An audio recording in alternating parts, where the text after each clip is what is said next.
কুমিল্লা মুরাদনগরে নারীকে শারীরিক নির্যাতন ও ধর্ষণের ভিডিও ধারণ করে সামাজিক যোগাযোগ মাধ্যমে প্রচার ও খিলক্ষেত সহ সারা দেশে প্রতিমা ভাঙচুর, জায়গা দখল, সংখ্যালঘু সম্প্রদায়ের ওপর মিথ্যা মামলার অভিযোগে অত্যাচার ও হামলার প্রতিবাদে নারায়ণগঞ্জ জেলা কেন্দ্রীয় প্রেসক্লাবের সামনে নারায়ণগঞ্জ জেলা ও মহানগরের জাগো হিন্দু পরিষদ, নারায়ণগঞ্জ সনাতনী ছাত্র সমাজ, বাংলাদেশ পূজা উদযাপন ফ্রন্টের মানববন্ধন ও প্রতিবাদ সমাবেশ অনুষ্ঠিত হয়েছে।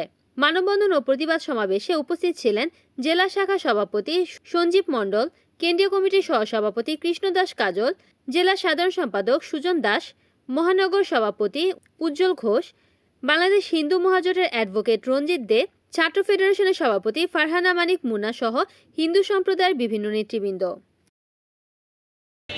আপনাদের কি মা বোন নাই? আপনার ছেলে মেয়ে নাই? আপনারা আজকে সাধারণ মানুষের নিরাপত্তা দিতে পারছেন না। সেখানে যে অবস্থাটা আমরা দেখতে পাচ্ছি যে সেনাবাহিনী পাহারাদারের ভূমিকা পালন করছে। এই দেশে যে অপরাধ অপকর্মগুলো চালিয়ে যাচ্ছে তাদের পাহারাদার হচ্ছে সেনাবাহিনী। সেনাবাহিনীকে কোথাও আমি দেখি নাই যে একটি ঘটনার সুষ্ঠু বিচার করতে বা পদক্ষেপ নিতে।